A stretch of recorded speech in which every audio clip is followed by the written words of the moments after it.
Welcome to Her Fantasy Football. You can hear us on Blog Talk Radio /Her Fantasy Football and on iTunes. Make sure to subscribe to us on herfantasyfootball.com so you can get our newsletter where we will give you our 4 ingredients for our fun game that's called Diced on FanDuel. And on iTunes. Make sure to subscribe. Ooh, exciting. Replay. That's how awesome it is. That's how awesome it is. That's the remix. And a friendly reminder, make sure to tune into our radio show on SiriusXM Fantasy Sports Radio from 9 to 11 Eastern on Saturday night. Also, you can chat with us on Twitter at HerFantasyFB and on Facebook /HerFantasyFootball. I'm your host, Courtney Kirby. I am here with my lovely, wonderful sisters. Somewhat crazy, though, if you knew what we were talking about before the show, Brandon Marianne Lee and Ashley Williams. For once, it's not me making the crazy statements. For once, I'm so excited. It's not. Hey, YouTube listener or watcher, got my Broncos back. Got my Broncos back behind me. He just made the comment. He says, "Yay, Mile High posters back." There you go. I thought about you when I came down the basement. Here I am. Awesome, you guys. We're in week 9. This is the worst week ever for football. Oh my gosh. There's several teams on bye. There's 6 that are actually on bye, but there's a couple that are basically on bye. So we have the Chicago Bears, Cleveland Browns, Minnesota Vikings, New England Patriots, Pittsburgh Steelers, and the Los Angeles Chargers all on bye. So get them out of your lineup. Got a lot of questions, I'm sure, for tight ends with Gronk being out. Antonio Brown not in your lineups. Ouch. Ouch. No Adam Thielen, Stephon Diggs. Then there's the Browns. No. And then the Chicago Bears, so no Jordan Howard. So there you go, you guys. So lots of fillers you're going to need. We're going to start off the show, though, talking about one of the teams that are on buys, because if you did not know, been hiding under a rock, there's been some trades here in the NFL. The trades are done. Unfortunately, the Cleveland Browns did not get that memo. Brandon, would you like to fill us in?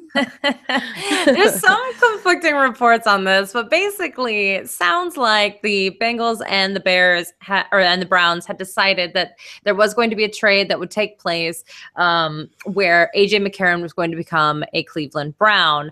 And Cincinnati made the call to the NFL office and approved, gave the information.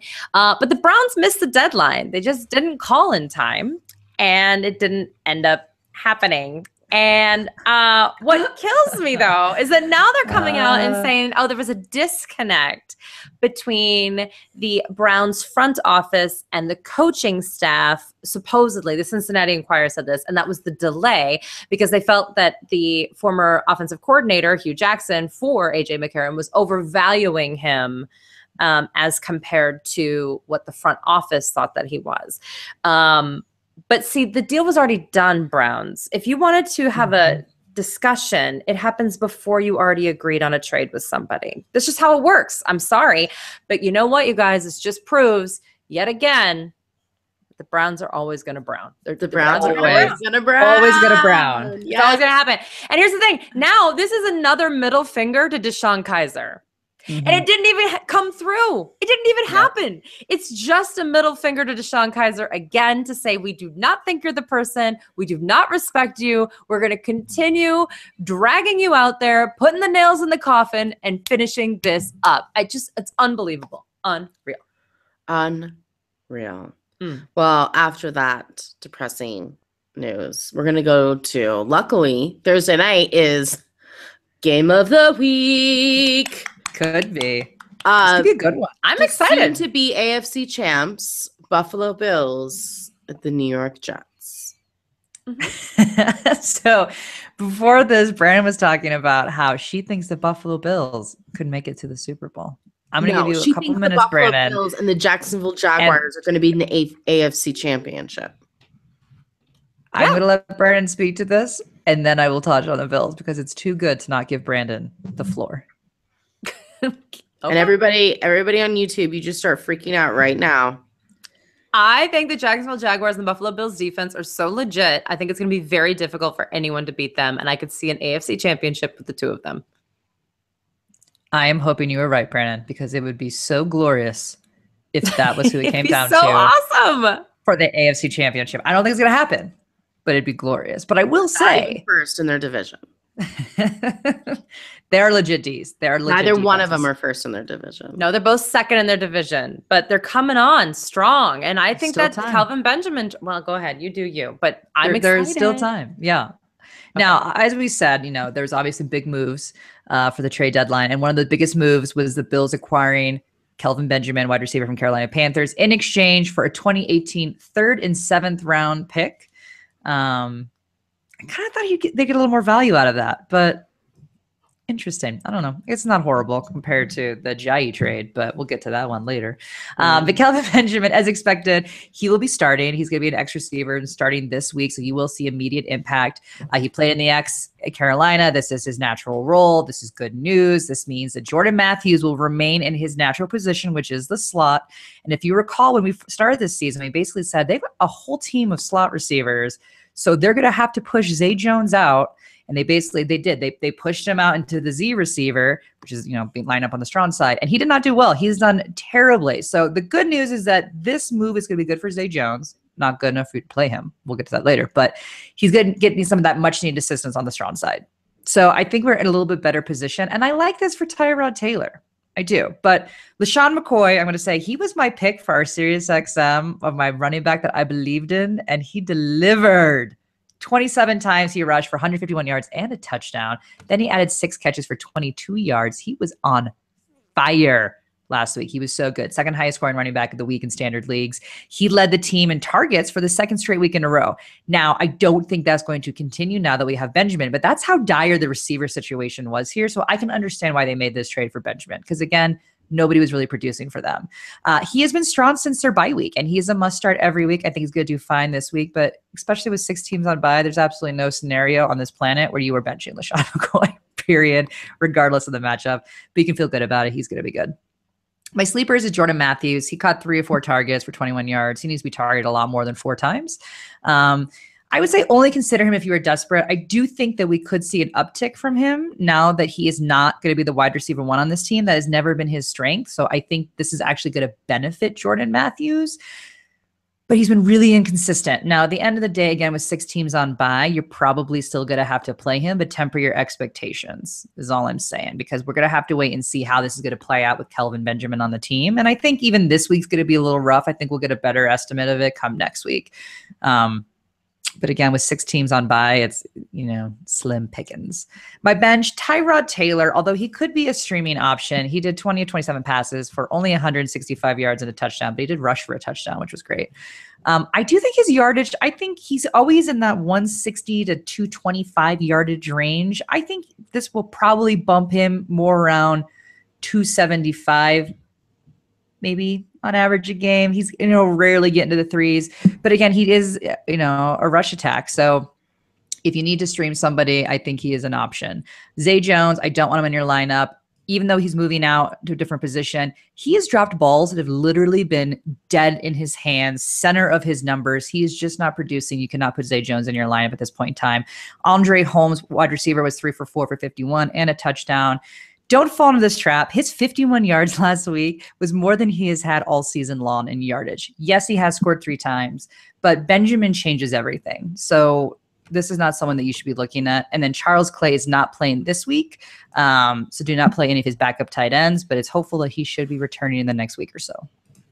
Boom. The Jets. All right. This is a tough matchup for everyone on the Jets, except the guy you own, Austin Seferian-Jenkins. So you were good. I know he didn't get a touchdown for you for the first time since week 4, but you should still start him. Josh McCown just reached the top 10 quarterbacks in fantasy football. Yes, and you know why? Because he is on my misfit team, and that is how I do it. Not doing very good in that league, but he is fabulous. He is not the reason. This isn't the best matchup, but keep an eye on him. He is available in over 70% of leagues. Some of you guys are holding on to guys that aren't good and are not getting you the fantasy points. Josh McCown is getting you the fantasy points. So I'm just saying, if you're going to hold 2 quarterbacks, if you're playing a 2-quarterback league, he should be on your roster. He's had 18 or more fantasy points in the last 3 weeks. And guys, basically everybody's on the bench. I typically love these receivers, but again, this is a tough matchup. Only AJ Green and Mike Evans have had double digits against the Bills, so I would look for a flex or wide receiver 3 somewhere else. The last time Powell and Forte played the Bills, they both got under 4 fantasy points in standard leagues. It isn't impossible to get double digits against the Bills. The best way to do it is to be a receiving back, and therefore I do like Powell more than Forte, but it's going to be kind of scary. We got the Baltimore Ravens and the Tennessee Titans. Talk about scary. Joe Flacco getting hit last week. What a jerk. Oh. God, I hate Miami so much. I was like, not Flacco. Yeah, I was like, what? Yeah, no, Flacco's not a jerk. It's like, I mean, he's been Flacco's the most disappointing. boring person in the world. If he is a jerk, I would be sad. Alonzo, it was, I mean. It was sad, but it was also, I felt bad because I laughed because when he was like. When he put his finger up? Yeah. He did. He just kind of was like dazed, like, and I was like, no. No, but I knew I was like, just get him out of the game. Oh my Server, God. Yeah. Server, please. Yeah. Oh my God. I need help. That's when I knew I was really scared because I was like, oh God, what's going to happen? Yeah. But it's, talk about looking dazed. It was like, hope he is immediately out for the game very clearly. Wow. Yeah. You didn't even need someone to look on the sideline. That was a guarantee. Like, oh yeah, no, you're in concussion protocol. Yeah. Period. Yeah. Interesting. But he is practicing in full and he's going to play this week. So even after that hit, again, as we've mentioned, concussions are really interesting that they affect people very differently. And he clearly got ringed hard, but he's going to play this week. Now, I'm only mentioning this at the top of the show, not because he's a starter, because Joe Flacco has not been a starter in your lineup at any point in time in this season. No, drop him for McCown, people. It would be, you'd be playing McCown would be a much better choice than playing Flacco. But I only mention it because, again, this has an impact on the other players. So let's start with Alex Collins. Coach Harbaugh has said that he's earned more playing time, which I think is warranted after his performance last week. He rushed 18 times for 113 yards. He had 2 catches for additional 30 on top of that. He's averaging almost 6 yards a carry that he carries, which is interesting. He just has fumble issues. So if they can factor that into their game plan, that he's probably going to fumble here and there. He is someone that I think you can kind of count on. Again, 113 yards. He looked good. And I love that the whole broadcast was about him and his Irish dancing, which I just found absolutely hilarious. But hey, if it works for him. I am also really wondering what the Seahawks are thinking right now. With the atrocity that is the 4 running backs they have right now that all get like 4 yards a game.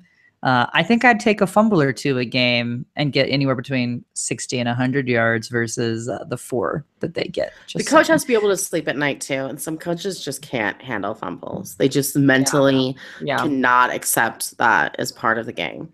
Bill Belichick would have already sent him to some other state. Oh, sure. yeah. He wouldn't have released him, but he'd just be like, you have to sit there and not be on my team. Yeah. Oh, If yeah. this was If it was Coughlin, Coughlin, good yeah. lord. Coughlin would have been like, probably would have cut off his hands. But at the end of the day, they're in an interesting aggressive. I'm sorry, for some reason that really hit me. I was like, oh my gosh. It's obviously not real. I know. It just, maybe it's Halloween. I just was like, Not like medieval times where we physically eye for an eye. I physically reacted. A hand for a fumble. I think it's fair. Oh man. Oh, Yeah. You kids Brandon are has Brandon has a softer soul than us. We're fine My with stomach- that. That's why we're upset, recording so much earlier tonight. yeah, exactly. So Tommy's I'm like, a little uneasy. Well, hey, Harbaugh Like, says he pass wants out. to give him more time. So we're going to go with that. Now, what I will say, though, is that while Alex Collins is the lead back for all intensive purposes at this point, Buck Allen still has a really large role on this team. He's rushed 17 times. That was just 1 less time than Collins last week. And he only had 2 less touches in total. Now, he was not as productive as Collins. He gained 55 yards versus the 113, but he has much better hands. My issue is that they haven't been utilizing him as a pass-catching back the last few weeks, and this is where they've been going wrong. This is a big issue of mine. I'll get to the fact that Woodhead is coming back in a second here, but as of right now, you can play both of them in flex roles, possibly a running back too, depending on what you have for buys. Sleeper, I don't love the idea of playing any Raven wide receiver, but if you're going to pick one, it should be Jeremy Maclin. He caught 3 of 5 targets for 53 yards and a touchdown. He's also had 3 touchdowns thus far this season, which isn't that bad when you consider he didn't play 2 games. The issue is he just doesn't get as many targets as he should for a wide receiver. 5 targets, it doesn't cut it. They need to be targeting him a lot more. He was limited in practice Wednesday, so keep an eye on the injury report, but he should play. I think he's going to be fine. If you're in a tough situation with a tight end, there's always Ben Watson. He was 2 for 4 for 6 yards, but he did get a touchdown. He's only owned in 11% of leagues, so he's out there if you're in trouble. But I think there's other matchups out there that should be a little bit better for you, because it's not the best matchup for him. But again, he's someone that has at least scored, so he has that upside if you're really in a tricky situation. Danny Woodhead, as I mentioned, he has resumed practicing. He will be eligible in week 11, so he's coming to a very, very crowded, convoluted backfield at the moment. So he could be an interesting foil for Buck Allen owners, because Woodhead has always been the pass catching back, but he has been injury prone. So again, I don't know if they're going to utilize him as much and try to basically put him on a snap count when he does return. But just keep an eye on that in terms of what we're seeing if you're a Buck Allen owner. Bench Mike Wallace, he is practicing in full, but it's just an average matchup. He's boomer bust. It's too risky in my opinion. And Terrence West is still not practicing. So boom, boom. All right, Tennessee Titans. So here we go.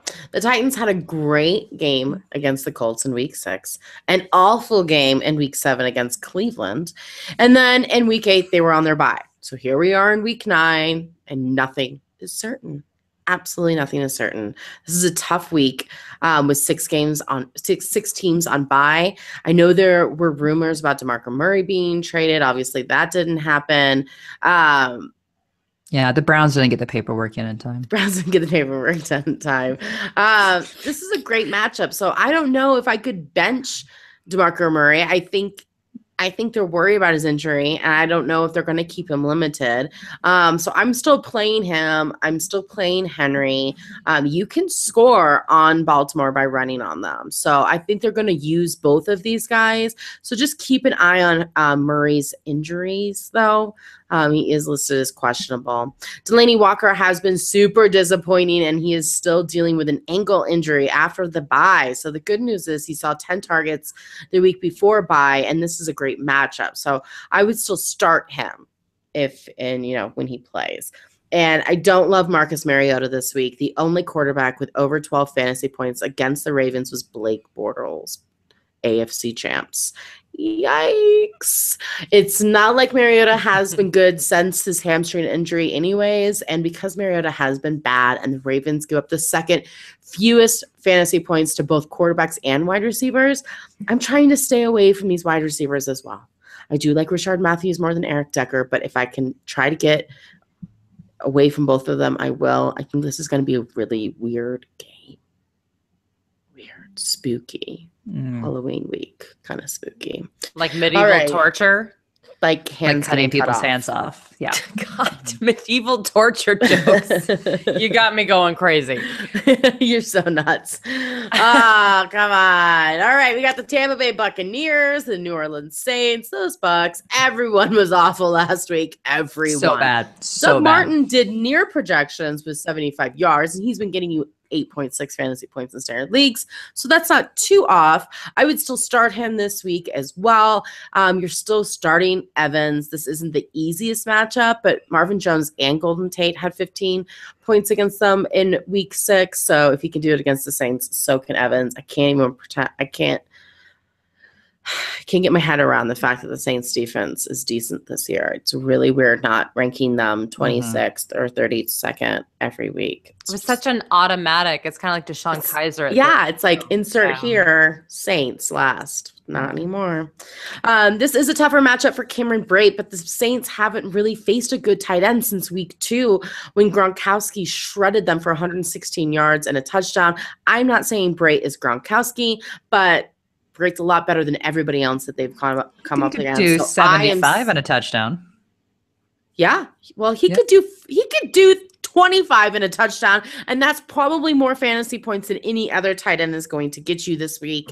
So it's okay, other than maybe Zach Ertz and Travis Kelce. So you're good. You could still play him. I'm doing it. Feel fine about it.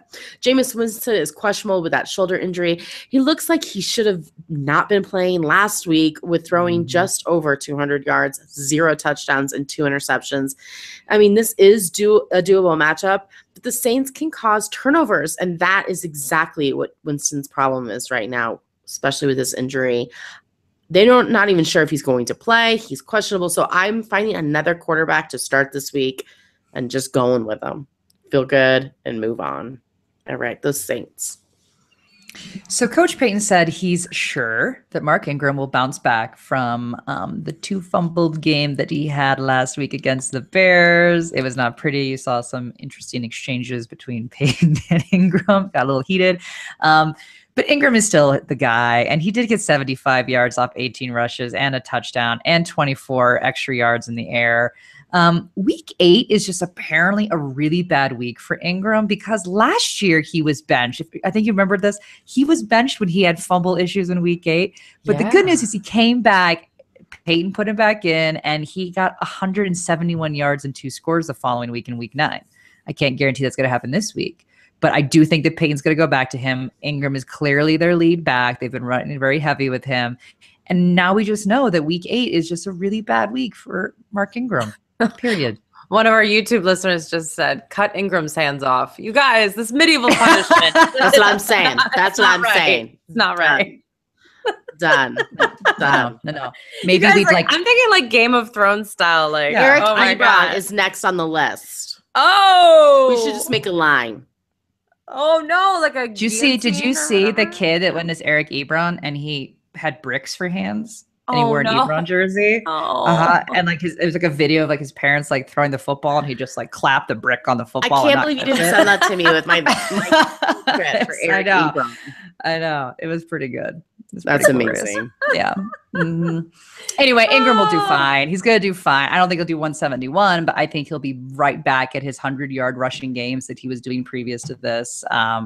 He just had a rough week, and it's week 8, and that's what he does. So, yeah. Michael Thomas, though, he caught 7 of 8 for 77 yards. He has an awesome matchup with the Bucs, giving the 3rd most points to wide receivers. So I think we're finally going to see him surpass 80 yards and get a touchdown. I am predicting this is the week that Michael Thomas owners can stop being frustrated with Michael Thomas. In fairness, you should be happy if you got Michael Thomas versus Mike Evans right now. Just saying. But I think he's going to do okay. He's going to do it right. Now, Drew Brees, I'm a Drew Brees owner, so I can also speak to this. He just had an okay game. He was 23 or 28 for 299 yards. He did not throw any touchdowns, which is the first time this season that he has not thrown a touchdown. He has a great matchup, and he should get back to his touchdown throwing ways. If we look at how other quarterbacks have done against them, Case Keenum got 28 points. Eli Manning got 27. Carson Palmer got 20. Tyrod Taylor got 20. I think we can feel pretty fine about Drew Brees this week. He's going to be just fine. Keep him in your lineup. Don't panic. My sleeper is Alvin Kamara. He rushed 8 times for 28 yards and a touchdown, added 3 passes for 48.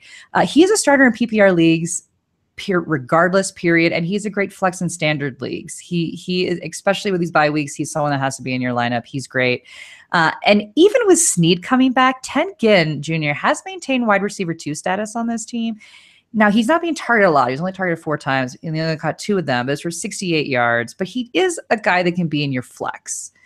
I am a little nervous that Snead's role is going to pick up because Sean Payton did say that he's going to have a role down the stretch. But thus far, we have yet to see that. He only played in 4 of the 61 snaps, which is ridiculous, and he didn't have a single catch. So you have to play Ginn until we see actual production from Willie Snead, because as of right now, he hasn't really been utilized. Now, Brandon Coleman, he only caught 1 pass for 54 yards, but at least he's got a higher ceiling at this point than Willie Snead, and technically a higher floor, which is sad because he's touchdown dependent. But for me, Willie Snead's the bottom of this list. It's got to go, obviously, Thomas, Ginn, Coleman, then Snead.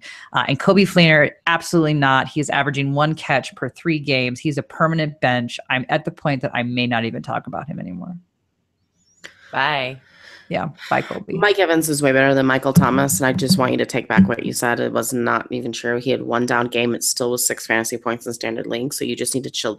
As owners of both, I don't think I can please chill. give me a break. Michael Michael Thomas has been god-awful. He's not been god-awful. He just hasn't scored touchdowns. He's averaging like 80 yards a game. He's only had like 2 games where he didn't get 80. Oh, stop it. Stop it. Okay, what does he have? Yards we're doing now? For doing yards. Okay. He's had, hold on here. Okay. All right. All right. 4.5 points, 8.9 points, 1.1 We're not talking points. points. We're talking What does it matter how many yards he gets if he doesn't get you fantasy points? 8.2 points, 7.7 points. That is not a number one wide receiver. What settings are you looking at? I'm showing 4.5, 8.9, 14.7, 14.9. I skipped over the 214 points. 1, 8, and 7. I skipped over those games. Come on. Come on now. Right. Let's get to the Rams. I own Michael Thomas, and I'm extremely disappointed. Los Angeles Rams, the New York Giants. All right, you guys, this is so exciting. I am talking about a team like that. Ew, so embarrassing.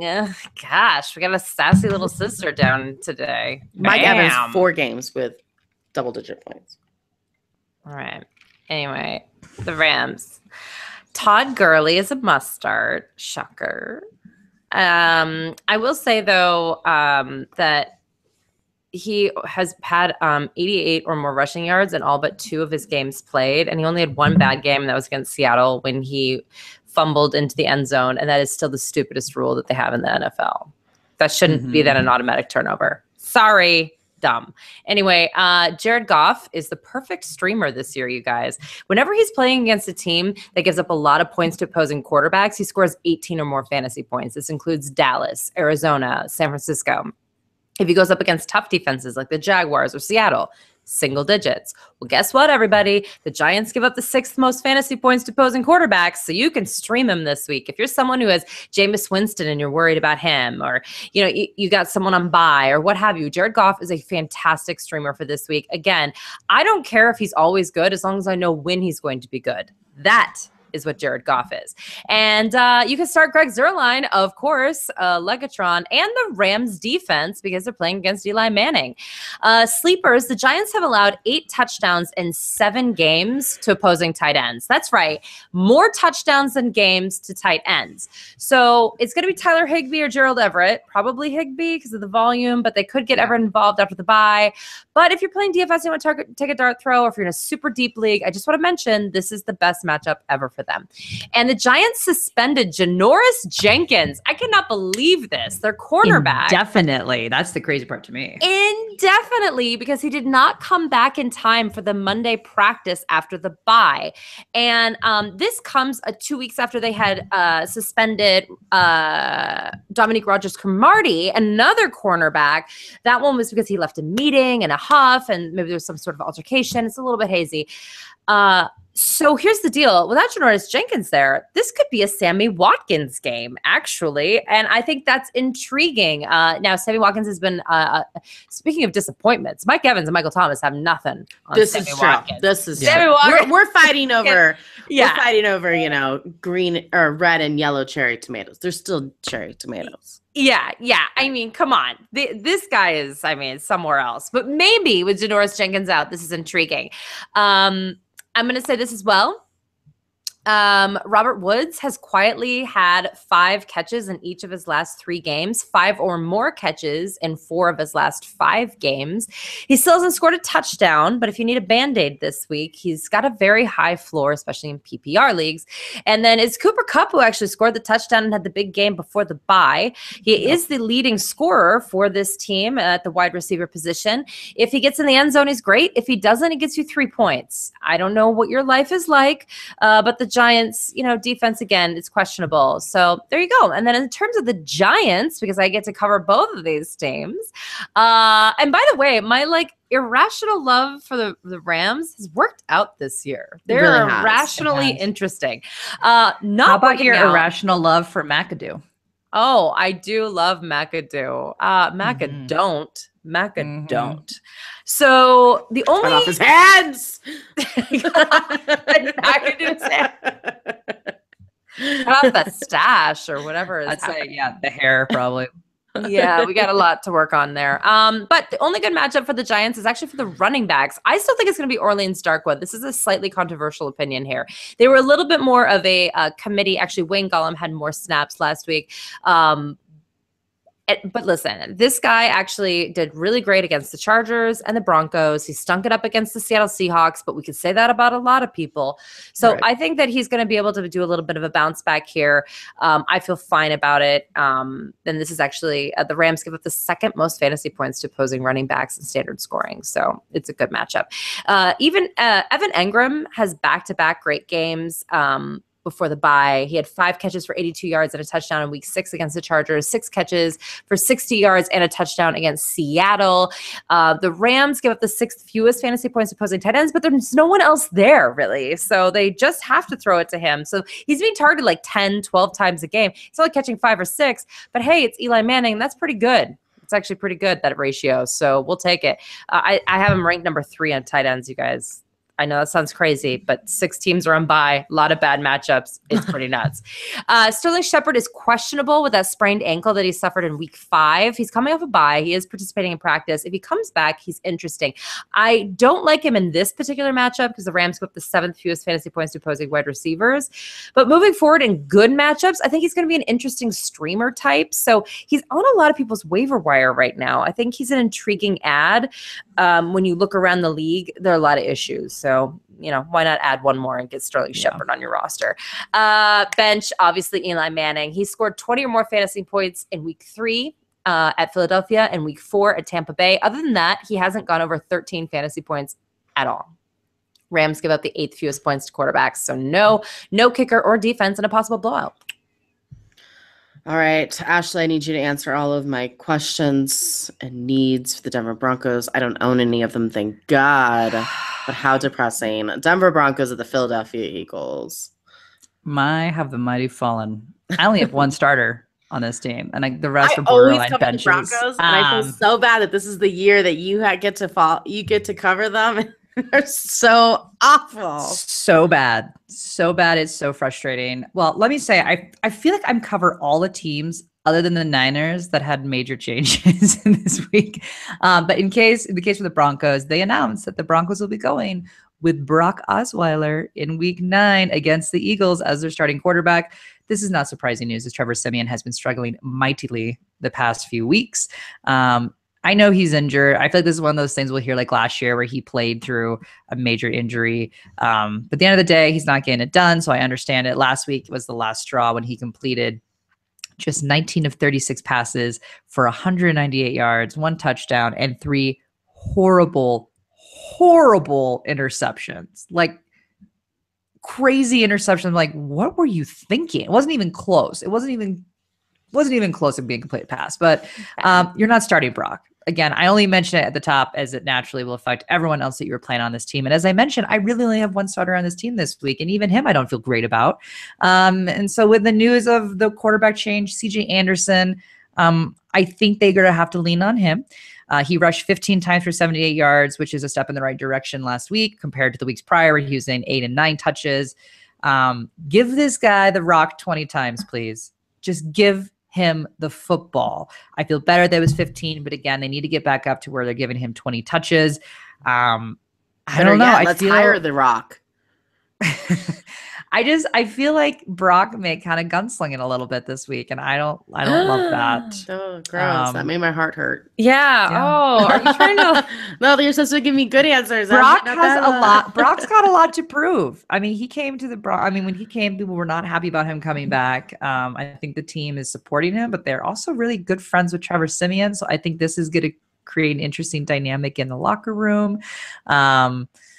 And as Brandon and I talked about at the beginning of the show, Chad Kelly is practicing, who I called at the beginning of the season would be ultimately the quarterback because he is by far the most talented quarterback they have on this roster. Paxton Lynch is not even in contention at this point, which is crazy considering, he was John Elway's boy. But Chad Kelly could very well be the guy when all is said and done. I think certainly for next year, I think he may have an opportunity in the later weeks to prove himself. He's obviously not going to play this week. Brock is their guy, but someone to be on the lookout for, especially if you're in 2 quarterback leagues, he might be worth picking up because I think he could be starting potentially by the end, depending on how healthy he is. Now, everyone else on this team, I'm going to put in sleeper status because of Brock. We don't know what's going to happen. Demaryius Thomas, he caught 5 of 9 targets for 66 yards. He's your best option on this team. and you probably are going to play him because of the bye weeks. Emmanuel Sanders, he had the hurt ankle. He came back. He's practicing on Wednesday. He should play this week, but again, temper your expectations because there has been a whole lot of practice and he's coming back from injury. This now bumps Benny Fowler out of contention. He only got 2 of his 6 targets. He is not an option if Sanders plays. Jamal Charles now is having touches taken away by Devontae Booker, who's entered in the last few weeks. Charles rushed 8 times. Booker rushed 6. They both got about 40 yards. Booker got a touchdown. The order is still Anderson, Charles, then Booker. But all this really means is that Jamal Charles and Booker are here to really ruin your fantasy day as they're just taking touches away. And you can't really play either one of them because you don't know who will actually be the guy that week. My bench, AJ Derby, he's had some decent action as of late, but I'm not sure that if it's just chemistry that he had with Simeon or not. And I use the word chemistry loosely here, as obviously there hasn't been a whole lot of chemistry going around with the Broncos. But last week he caught 2 of 4 targets for 21, but he also had a touchdown. You might want to look elsewhere to see how he interacts with Brock. But he has a really good matchup, and he has scored 2 touchdowns this year. But again, those 2 touchdowns were with Simeon. And I feel like of all the positions, tight ends is where one quarterback may depend on them and the other one may not, or they choose a different tight end that they're comfortable with. So AJ Derby is someone that I really think is on the cusp, but I don't know how he's going to interact with Brock. So not ideal. On to the Eagles. So Eagles Vice President of Football Operations, Roseman, said Legarrette Blount remains the team's starting running back, even after the trade for Jay Ajayi on Tuesday. So the Dolphins, in exchange, got a 4th-round pick. I cannot believe they value him so little. They traded their starting running back away for just a 4th-round pick. Do you not find that crazy? I think there's something here. It's called lack of kneecap. It's not a good thing. Yeah. So last week, Ajayi rushed 13 times for 23 yards, which was terrible.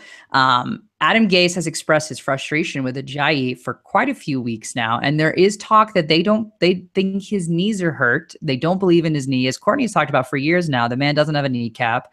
So there's something going on here. It's just a little bit odd. I don't know. I do think Ajayi will be the guy. I don't think he's the guy this week. I think Blount will remain probably the guy at least this week. They may end up playing a role, but Ajayi really hasn't been all that productive in a lot of games this week. So I think, it really muddies the water in what is already a really muddy backfield. So I don't feel great about that.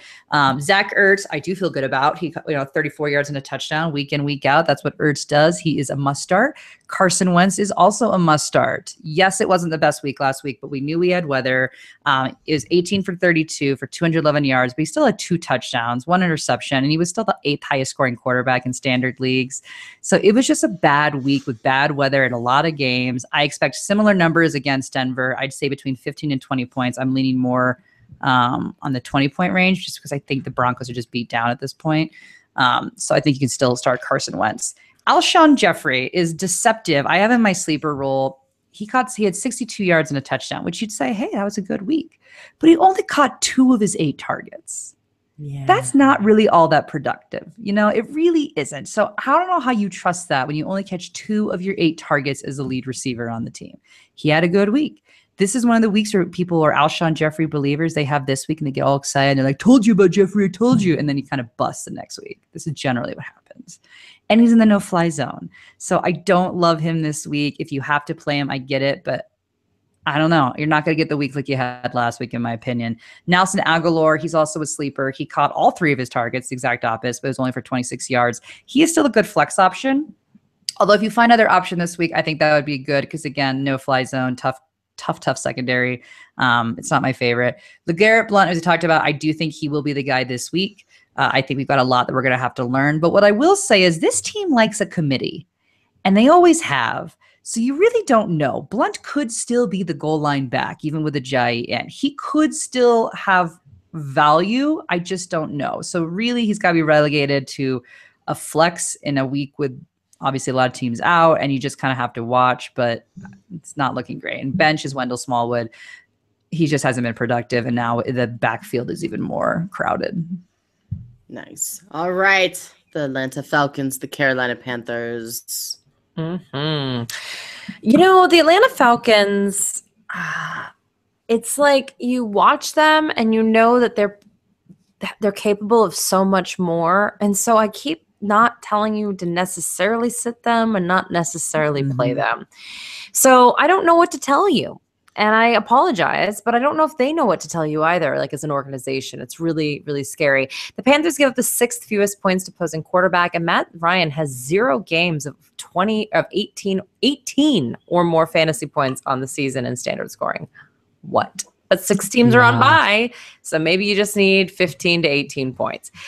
Julio Jones has only 1 touchdown on the season, but to be fair, he has 66 or more yards in all but 1 game played. But again, 6 teams on bye. Carolina, tough defense. 8th fewest points to wide receivers. We got Devonta Freeman. Oh my. So he's playing 65% of the team snaps, as opposed to Tevin Coleman's 38%. Freeman hasn't scored a touchdown since week 4 and is questionable with a minor shoulder injury. That could be why last week was the first time that Tevin Coleman out-touched him on the season. But Carolina gives up the 3rd fewest points to opposing running backs.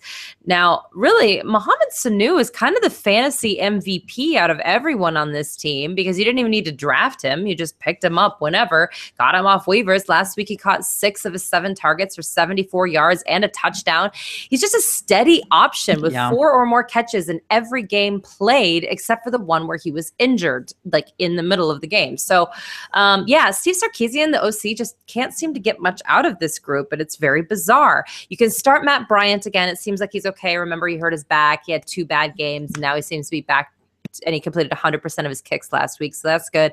The real sleeper here is probably Atlanta's defense. Now, they've been terrible in terms of fantasy points this year. They're 29th in the league, but I'm intrigued about what's going to happen with Cam Newton without Kelvin Benjamin, and I know that he had his MVP season without Kelvin Benjamin, and everyone keeps talking about that. That's true, but this particular team this year seems to really depend on Kelvin Benjamin. If you looked at the game last week, it was a bad game for the offense, but Kelvin Benjamin came too.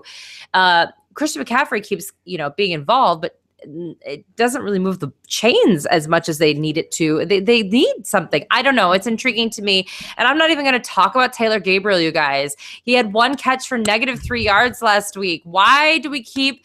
He keeps being projected to have more points than Mohamed Sanu, and I don't understand. Like, in what planet is that? He's a potential guy. He's a potential guy. I don't understand. Anyway, there you go. They always get the uptick for no reason. There we go. There's the depressing Atlanta Falcons. All right. Yep. Awesome. 2017 rocks. Okay. Devin Funchess is now the #1 wide receiver, as we talked about in Carolina. So no more Kelvin Benjamin. I am starting him this week, but definitely pick him up, guys. He's still available in some of your leagues. So get him. Granted, he has been very disappointing the last few weeks. Most of the Panthers have been. So they are too depressing. Cam Newton is listed as questionable this week. And man, his play has not been good in the last 2 weeks at all. This offense has just struggled. I don't love him, but every time I say not to play him, he ends up blowing out. So I'm not going to say not to play him, but we know. Hands off. Listen, this is an awful matchup, and I do like him more than Winston, but I'm not trying to play him at all. There's a lot of talk about the absence of Benjamin will help Mr. McCaffrey, but he has been struggling as well. This is a good matchup for him, but that doesn't always translate on the field for him into fantasy points. He had only 4.9 fantasy points against the Patriots in standard leagues, 5.2 against the Bucs last week. He's getting many attempts. He isn't getting many attempts rushing, and I think the Panthers are afraid of breaking him because of his size. I really don't think they know how to use him properly. Just roll him out. Roll him out there. Come on. And like Oompa Loompas, just like roll him out. Well, he's getting a ton of catches. I mean, if you're in a PPR league, he's great. If you are in a 0.5 or a standard, eesh. Yeah, but they even said they're afraid of using him on passing plays for pass protection because he is so small. So like when they're not going to him, he's blocking, and they don't like that. How many small running backs have we had in this league that have done just fine? Now, if it's a blocking issue, that's completely different if you can't block. But I would find that very odd. I mean, yeah, I mean, you have to know how to use them. And I just don't think Carolina's figured it out yet. And it does take some time to figure out a small back like that. But it's like he keeps getting like 7 catches a game, but it's for like 30 yards. So you're like, that's not moving the chains. Yes, and so in PPR, it's fine, but in standard, it's not good at all. And that threat of Cameron Payne didn't end up being anything. Stewart is listed as questionable after having a better game than he's had in quite some time, with like 9-something fantasy points in standard leagues. But they may all have the problem of not getting into the groove because nobody is getting the ball the majority of the time or enough to just really get themselves going. So it's kind of not my favorite play here, not my favorite trio. Ed Dixon had another bad game, and this is the toughest matchup for the Panthers. So you're not going with Mr. Dixon. All right, we have the Cincinnati Bengals, the Jacksonville Jaguars. Let me start off by saying that I am so proud of Andy Dalton last week. He was the third highest quarterback in week 8. I think it was only with 18 fantasy points, but yay, it still counts.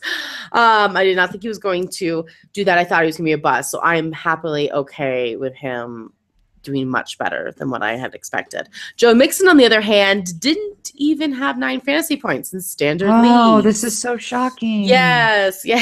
When he got caught before scoring that touchdown, I was like, oh my gosh, that's the most Joe Mixon thing I've seen all year. It was beautiful. My husband was losing his mind about it. It was amazing. It was amazing. He wanted him to score, or was he just like... No, he was playing Dalton, and so he wanted the touchdown. And he's like, I can't believe he fell 3 yards. 3 yards. It's amazing. Yeah. And unfortunately for the Bengals, they are not playing the Colts this week. Sorry. AJ Green has really struggled the last 2 weeks. He only had 3 receptions on 8 targets last week. He did not get a touchdown. He did get a touchdown, but he didn't manage double-digit fantasy points against the Colts.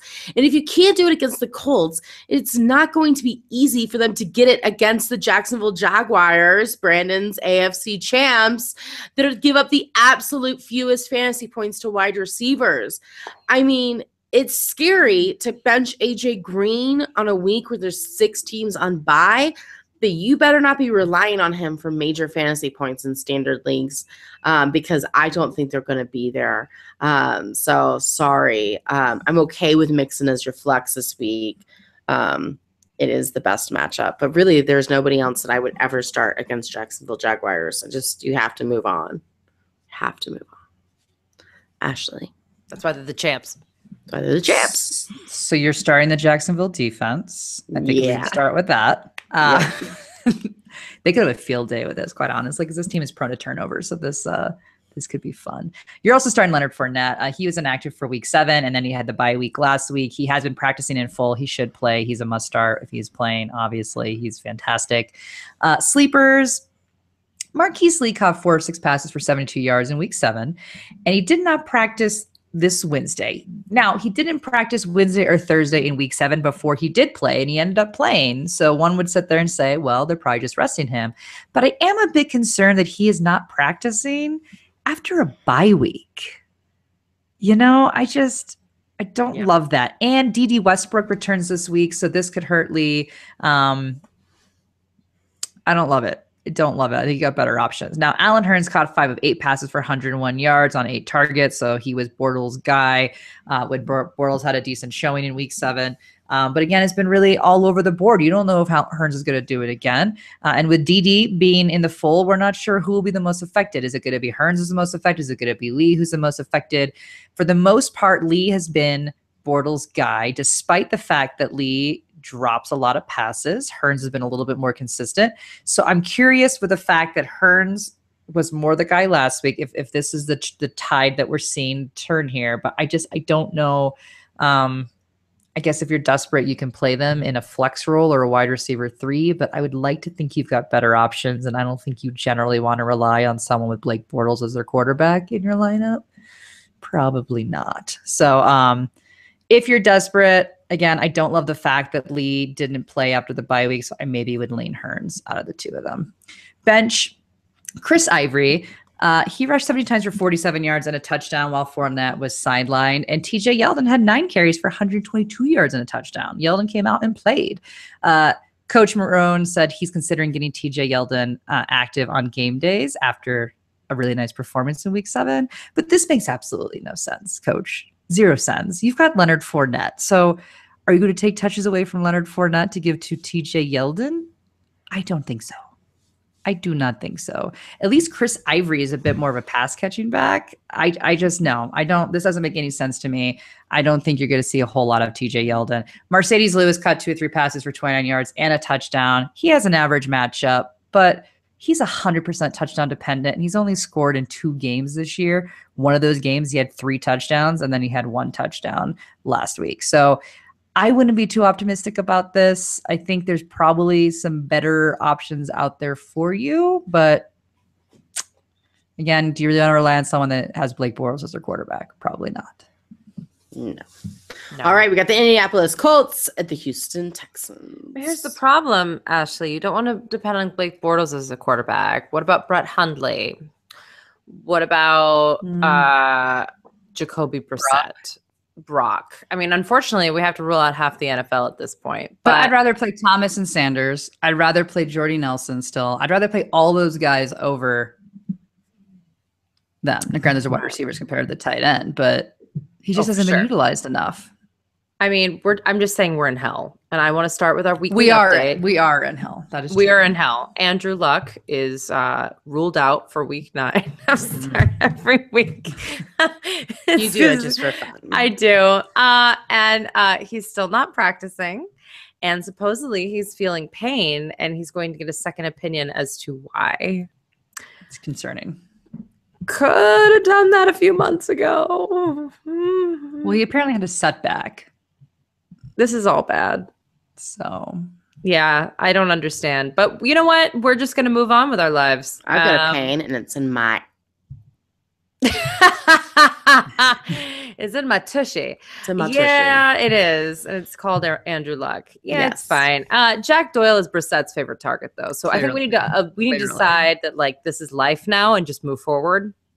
And he has 32 targets in the last 3 games. That's insane for a tight end. That is insane.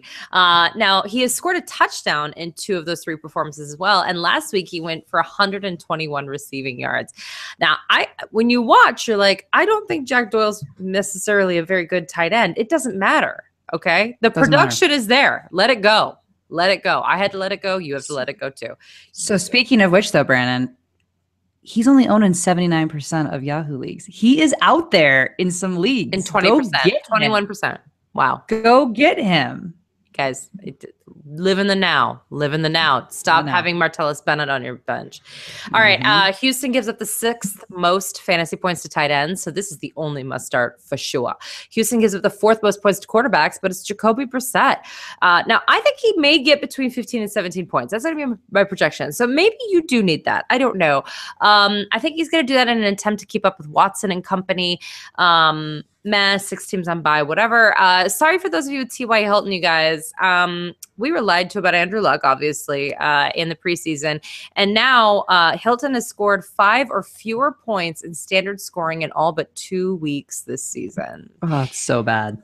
The worst matchup of the day is for running backs. They give up the 4th fewest. That's Houston, that is. Mostly because people have to start throwing because Deshaun Watson keeps throwing touchdowns to Will Fuller like it's his job. And I guess it is his job. But you guys, it's nuts out there. It's just crazy on this other side. So no one can run the ball because they're just trying to keep up, right? But Gore put up a season-high 82 rushing yards last week against the Bengals. Marlon Mack also got 11 carries. He only went 27 yards, but he caught 3 of his 5 targets for 36 yards and a touchdown. This is a committee, you guys, in a bad matchup.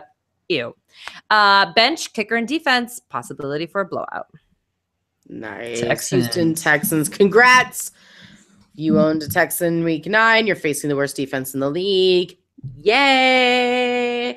You are starting the main 4 because congrats to week 8 as well, and pretty much on the season compared to everybody else. Deshaun Watson, DeAndre Hopkins, Lamar Miller, and Will Fuller are starters Okay, Watson, everyone was so worried about Watson that some of them didn't play him. Not us. Nope. He threw for a season high of 402 yards. He had 4 touchdowns. Yes, 3 interceptions, but who cares about that? If you can still manage over 30 fantasy points, throw as many interceptions as you'd like. DeAndre Hopkins saw double-digit targets for the 5th time this year and managed over 220 yards receiving and a touchdown. What? Against the Seahawks? Amazing. Miller, the Colts give up the 3rd most fantasy points to running backs, and although he hasn't been consistent this year, he did manage to get nearly 20 fantasy points in standard scoring. He rushed a season high of 21 times last week, so although he started off slow, he had plenty of opportunity to get you those fantasy points.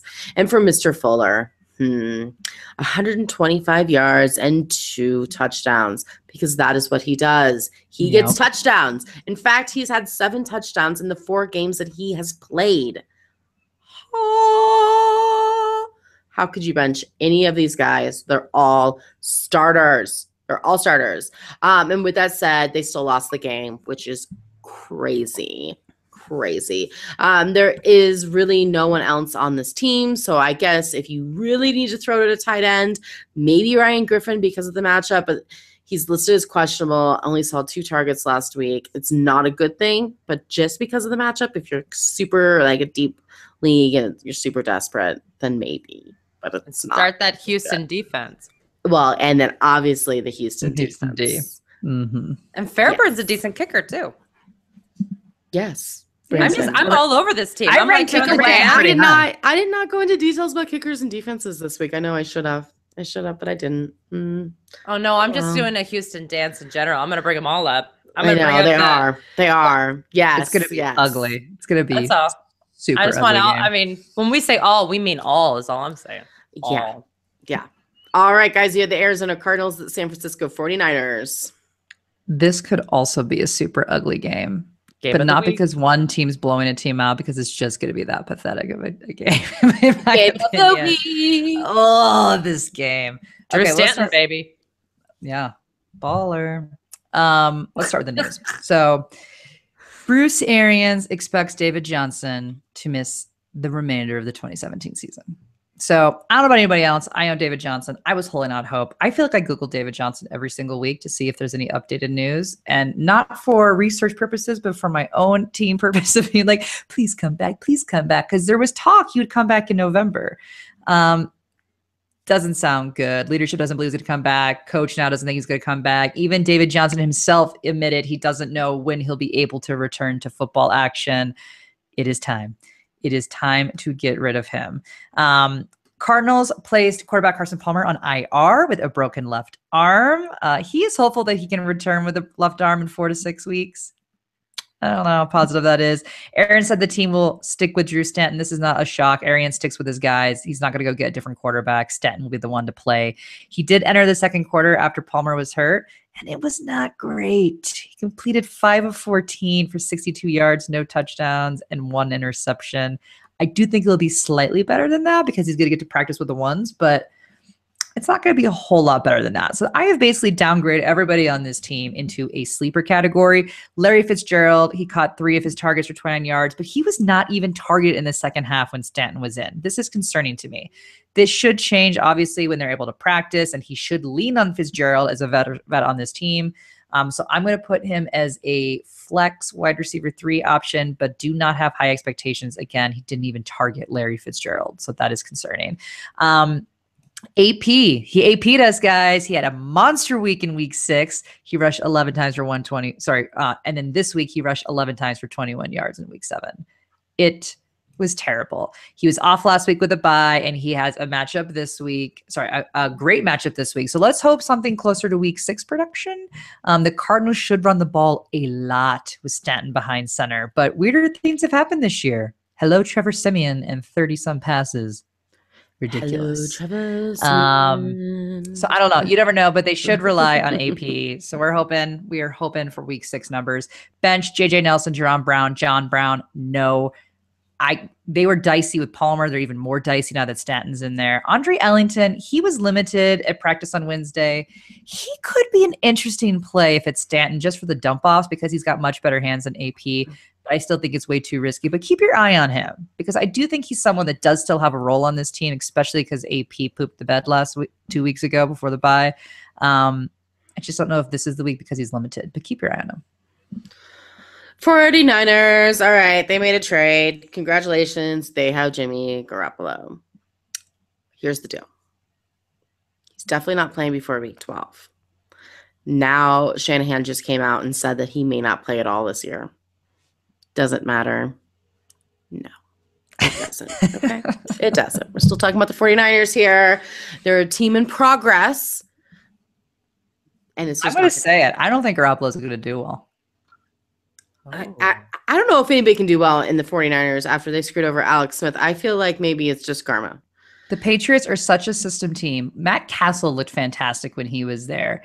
And then he left, not so great. Jimmy Garoppolo he doesn't have the it factor to me. I think they just blew their chance at Kirk Cousins for Jimmy Garoppolo, and it's not going to pan out next year. Call them now. Well, so what? Really? It's my kind of feeling at this moment. So what? So listen, I am not going to tell you to start any of the 49ers. I do think you should own the backup running back, Matt Breida. So pick him up, but I am still not starting him. No one had double digits fantasy points in week 4 against the Cardinals. And although this isn't the toughest matchup, they are just really bad. Yes, Carlo Hyde is still on the team, but they are just really bad. Pierre Garçon, what a bust. I'm sorry. I haven't found anybody on this team that's worth owning other than Hyde and Breida, that guy. The ultimate disrespect. All right. The ultimate Courtney disrespect. I don't have time to learn your name because I don't have time to focus on the 49ers. Okay. I've got things to do. Okay. Good luck to you in 2018, but this is not the year. So let's move on. We have the Washington Redskins at the Seattle Seahawks, which only ticks me off more because this is officially the team that I hate the most to cover. This was a tough game. This is a tough game for them. Ironically, not for last week was Crowder actually did decent. He scored the second most letdown to, he's been the second biggest letdown other than Terrell Pryor. Obviously, that was a huge bust of 2017 for the Redskins. He had 13 fantasy points last week and double his targets that he's had all season. So congratulations. But now he's listed as questionable and he faces the Seahawks. I don't think that they're going to do but Houston did to the Seahawks last week. I just don't really see that really coming to play. So I do not love any of these guys again. Here we go. It could be another game in the rain. You can still start Chris Thompson, but it's going to be scary. Only play him if you need him. Kirk Cousins could be an okay since last week. Was the first time he didn't get 20 or more fantasy points since week 2. But this isn't my favorite matchup for Kirk Cousins. And again, we're in the rain. Let's talk about the real letdowns last week. We all thought Doxson, that Josh Doxson guy, could have a big game. He actually caught one catch at the end for 1 yard and a touchdown. So luckily for him, it turned out to be totally not bust. A complete bust, but he really made you wait it out. Jordan Reed only had 1 catch for 5 yards before leaving the game with a hamstring injury. Coach Gruden says he expects Reed to miss week 9. So I don't hate playing Vernon Davis, you guys. He's been part of the game plan even with Jordan Reed in. So there are worse options here in week 9. So that is my love that I have for the Washington Redskins. And just so everybody knows, Samaje Perine had a second week with 0. Mm-hmm. Nothing. I didn't even rank him this week. Yeah, there's nothing happening. He's no muss. All right, Ashley, the Seahawks. Well, I've got love for at least a majority of the Seahawks. I already obviously ragged on the running backs, and I'll continue to do so in this write-up, but we'll start with the positives. Russell Wilson, 26 of 41 passes for 452 yards, 4 touchdowns, 1 interception. He had a great game. Again, we told you that he ramps up this time of year. He's continuing this. He's not someone you bench or even think about streaming a quarterback for. If he has a bad matchup, you're playing him every single week. This is Russell Wilson's sweet spot. You're playing him. Jimmy Graham. He also did well. He had 39 yards and 2 touchdowns, caught 4 of his 5 targets. He did not practice Wednesday, but I'm not worried about it. It's a must start, I would say. So, I am a little concerned about Doug Baldwin. He hauled in 6 of his 10 targets, which isn't too bad, but it was only for 54 yards last week. But that's because this was a P-Ridge Lockett game, especially in the end zone. That will not be the case every week. This week, though, will not be the bounce back week for Doug Baldwin, as Josh Norman will be tailing him, and they give up the 5th fewest points to wide receivers. So I don't think this is the best, but more than likely you are still playing him because, again, there are 6 teams on bye. And let's be honest, you're not going to get cute and say, oh, well, Josh Norman's tailing Doug Baldwin. I'm going to go play Josh Doxson instead. Don't do that.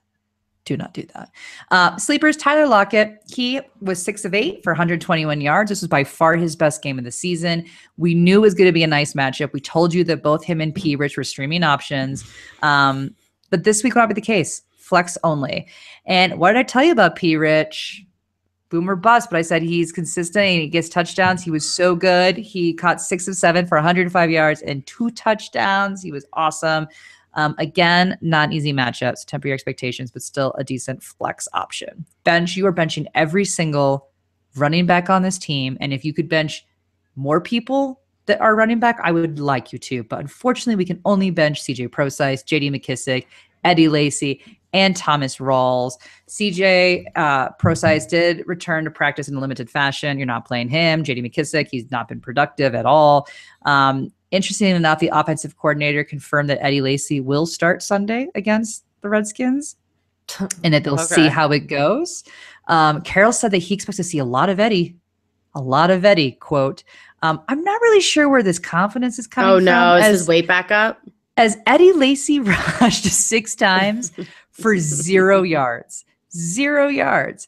I guess this is the obvious choice compared to Rawls' 6 attempts for -1 yard. It's pathetic. It is just pathetic. A giant no to all running backs on this team. I mean, what Russell Wilson's doing is amazing. It is. Amazing. It's really amazing. It ups the stock of all the receivers because they are so bad at running back. All they can do is throw. This is why you're seeing 300 to 400 yard games from him. And you're going to continue because they have no running backs on this team. Period. All right. Well, let's move on to the Kansas City Chiefs, the Dallas Cowboys. They've got running backs. Do they? What's the update? All right. So I'm actually really excited for this game. I think this is going to be the best fantasy game of the week. I am excited for it. Listen, Alex Smith, 2nd in the league in passing yards. Mm-hmm. And he and Tom Brady both have 16 passing touchdowns. And then only Carson Wentz and Deshaun Watson have more passing touchdowns. You know, when did you think I'd say that about Alex Smith? Like ever. And I think people still have a bias against him. So people still aren't starting him a lot. I am definitely starting him against the Dallas Cowboys, where the defense gives up a ton of points to opposing quarterbacks. Simeon, Palmer, Goff, and Rodgers all scored 18 or more points. They give up, supposedly it's the 14th most, but it's really because CJ Beathard also put up 14 points, though, by the way, if CJ Beathard could do that. But then Cousins struggled against them in a monsoon last week. And then it was Eli Manning who got single-digit fantasy points. So don't worry about the matchup, you guys. It's still a good one. Go for it. Kareem Hunt had his first game with less than 100 total yards of his career last week. Now, it was against the Broncos. It's happened before to people. They still have a great run defense, so I'm not worried about that this week. I think he's going to score 2 touchdowns. That's right. He hasn't scored a touchdown since week 3. I think this is the bounce-back game. As always, you start Travis Kelce, although little mini warning. Dallas gives up the 4th fewest fantasy points to opposing tight ends, but who cares? It's tight ends and you have Travis Kelce. You're awesome. Best matchup goes actually to the wide receivers. They give up the 7th most fantasy points to opposing wide receivers. So fire it up every other week, Tyreke Hill. That's right. This is the week he's supposed to blow up, and it's a good matchup. So there you go. Harrison Butker. You guys, kickers matter if you play with them. 8 or more fantasy points in every game he's played. 2 games of over 20 fantasy points. What? I wish T.Y. Hilton had those numbers. All right. No sleepers, really. Albert Wilson's questionable with a hamstring. You wouldn't start him anyway. Do not start a defense, though, against Dak Prescott. And unfortunately, Kansas City defense has been a downer. A big downer, you guys. Too bad. All right, Ashley. Dallas Cowboys time? Yes. Yeah. Well, I got to start with Ezekiel Elliott because that's all we do. No, we actually want you to talk about something else. Can you talk about the weather? No. I could because I'm getting kind of sick and tired of opening up my Cowboys about Ezekiel Elliott every week because every week there is something new to update about. I'm literally over it. But we're in the home stretch. We're in the home stretch here. So the NFL Players Association filed an appeal and an emergency injunction with the Second U.S. Circuit Court of Appeals on Wednesday. Initially, they were hoping for an answer allegedly by 5 p.m. Eastern today. Wednesday didn't happen. Now they're hoping for Friday so they can hopefully get Elliott playing for this week. As of right now, you need to assume he is not playing. This comes 2 days after U.S. District Court Judge Catherine P. Falilia, I can say her name. She denied his request for a preliminary injunction, which basically reinstated Elliott's 6-game suspension. Hence why we're saying that you should not plan on him playing. So the Second Circuit offers Elliott his best chance at actually returning this season without serving that 6-game suspension. But again, keep in mind, the Second Circuit is who ruled against Tom Brady in Deflategate.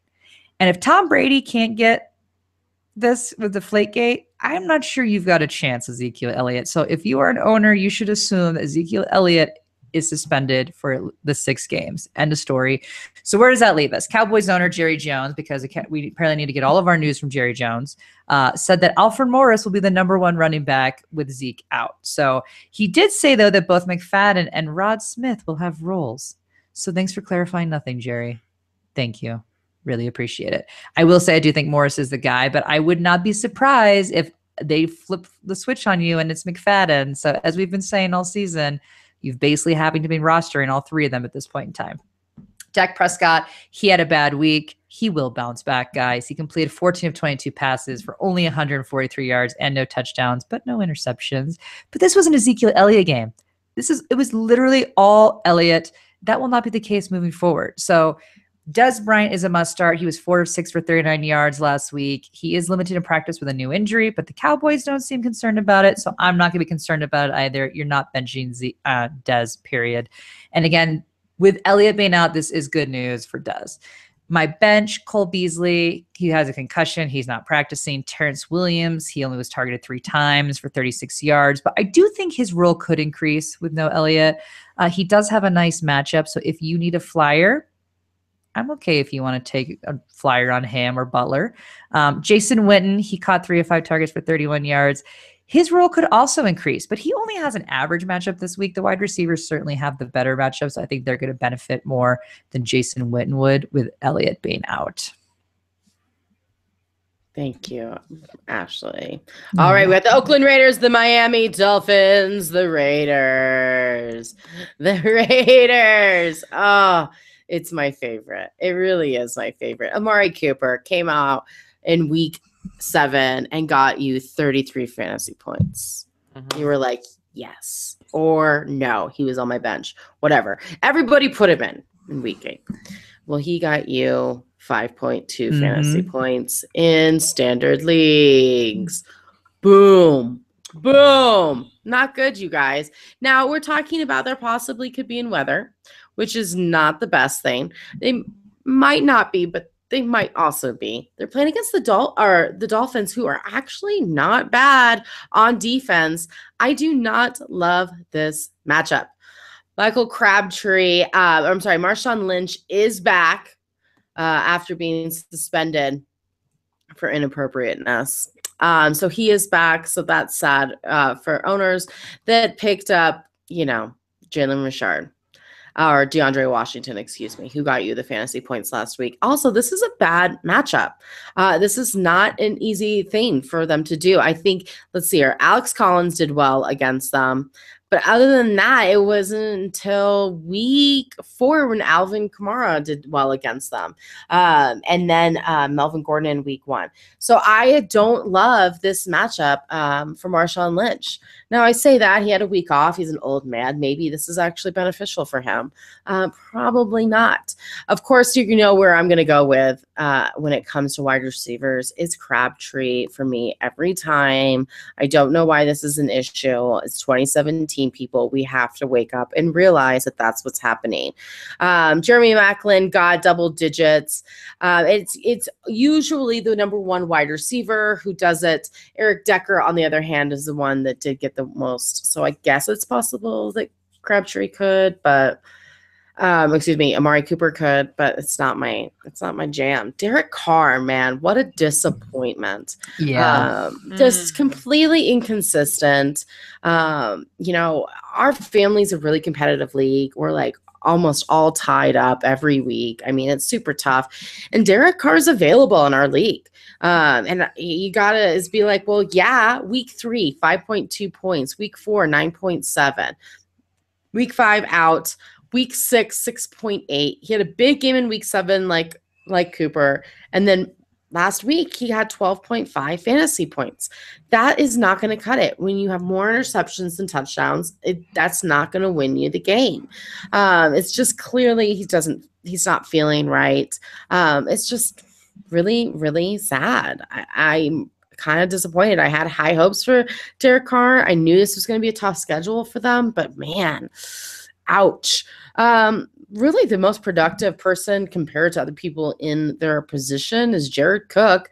I mean, he did catch 4 of his 5 targets for 57 yards. If you added a touchdown on that, he would have gotten your double digits, and like he did the week before with 107 yards. So it's not a great matchup. It's not an awful matchup. Miami gives up the 11th most fantasy points to tight ends. So there is a possibility that Jared Cook could be the guy that finds the end zone or at least gets the yardage.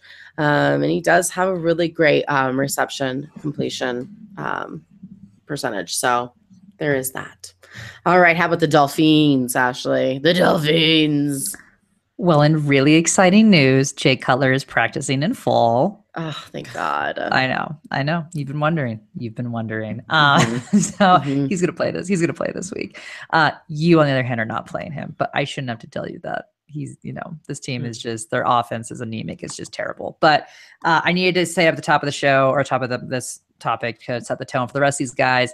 Now, Jarvis Landry is my only person that I have in a starting category here. And even that I don't feel great about. But again, he's being targeted a lot. He's targeted 12 times. He only caught 5 of them. Granted, this was Matt Moore, so I use the word targets loosely with what happened last game.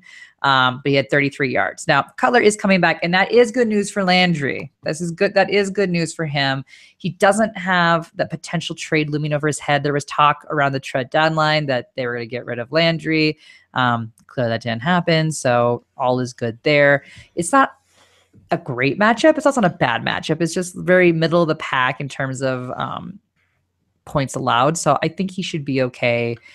You can play him. You're looking at probably just a yardage play versus touchdown, but you never know. Maybe a little time off to Jay Cutler. Well, not likely, but we can think positive here. My sleepers, Devontae Parker, he's practicing in full, and he should play this week, which then with Parker's return means Kenny Stills, who had 10 targets, granted with Parker out for 63 yards. He's a flex option only. But again, with 6 teams on bye, I think you can feel okay about him in a flex role.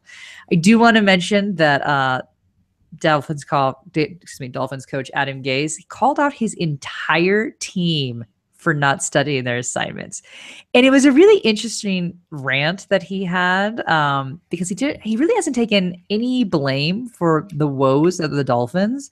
And some would argue that it has been very much the scheme that they are throwing too much, a 61% pass ratio, which seems incredibly high when you've got Jay Cutler.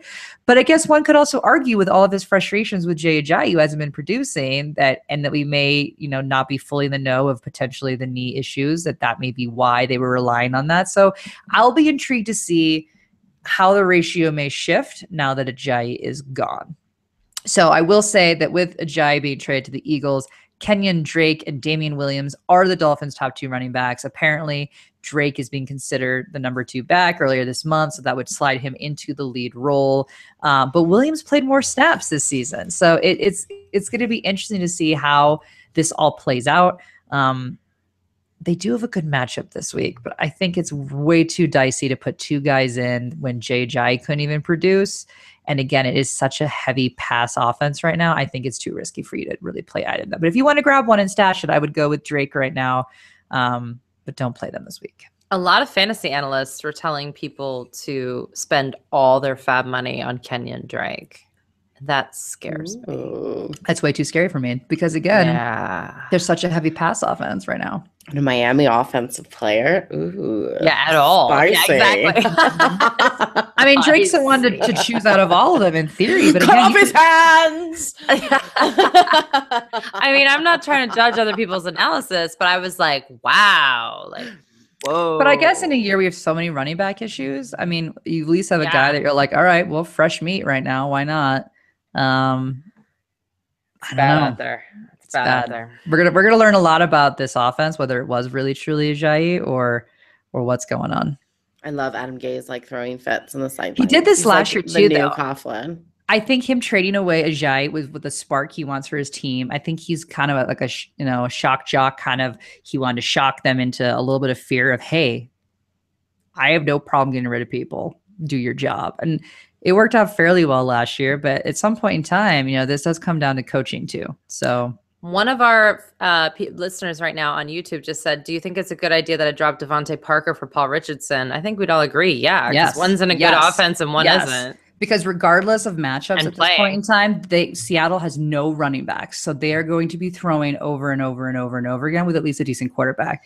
Russell Wilson's on fire right now. I mean, which quarterback would you rather be throwing your wide receiver the ball? That's my thing. Not even close. Not even close. P-Rich doesn't get close to the targets of Parker, but we don't know. Parker's not even on the field. He's got the touchdown upside right now. So. All right, we got Monday Night Football, Detroit Lions, the Green Bay Packers. Listen, Golden Tate is a great start in PPR. He caught 7 of his 8 targets last week. He didn't get tons of yardage, but 86 yards isn't bad. He has scored 10 or more in PPR in 5 out of his 7 matchups against the Packers throughout the years. So now the Packers rarely give up huge points and standards to 2 wide receivers. So if I'm choosing a wide receiver in standard leagues, I'm going with Marvin Jones. Now, I would play both in PPR, but I like Marvin Jones more in standard scoring. I think that he is going to get the most in fantasy points. He's had over 120 yards receiving. He had over 120 yards receiving last week and continues to be a must start. So congratulations, Marvin Jones, on not being awful. Amir Abdullah, on the other hand, was pretty bad last week, but that was to be expected. But the Packers give up the 4th most fantasy points to running backs. So there's a chance that he could bounce back to his normal 8.6 fantasy points in standard leagues. So it's there, you guys. Just so you know, Abdullah has had under 6 fantasy points in 4 out of his 7 games and not a single game over 100 yards rushing. I think I read all season, but I really think it's all career. I'll have to double check that, but I'm pretty sure when he got 96 yards, it was a career high after he career high at 86 yards rushing. So I'm pretty sure. So sad. It is sad. It is, Ashley. I will say I do like Matthew Stafford. I think that he should have a decent game. Now, he had 18 fantasy points last week, threw for 423 yards. And the 18 fantasy points was without a touchdown. That's pretty impressive, you guys. I mean, I don't know about you, but not bad. And congratulations to Mr. Matt Prater for keeping them on the board. Well done, sir. Well done. And we already kind of touched on Tyreke Blount at the beginning of the show, so I won't send us down a really depressing dark hole at the end of the show as well. So, but Bricks. Savage costume from like an 11-year-old. Yes. Kenny Golladay continues to be questionable as well, just so you know. Brandon, how about the Packers? Well, I'm not quite sure what to say about a Green Bay Packers team that doesn't have Aaron Rodgers on it. I do want to say that before we get in, because we talked about the Browns are going to Brown at the top of the show, and I wanted to say that I forgot to mention that Josh Gordon has been reinstated by the NFL, but he's not allowed to even practice until November 20th. So that means that the earliest that he'll be back is week 12. He is only a deep stash dart throw that, I mean, I don't even know what he's going to do for you at that point, but I did want to say it is true, but he's going to have Deshaun Kaiser throwing him the ball, not AJ McCarron, because they can't file their paperwork. Mm-hmm. I just wanted to mention it because it is a big news story, and I'm sorry if I should have said that, but we weren't covering the Browns because they're on bye. Moving on.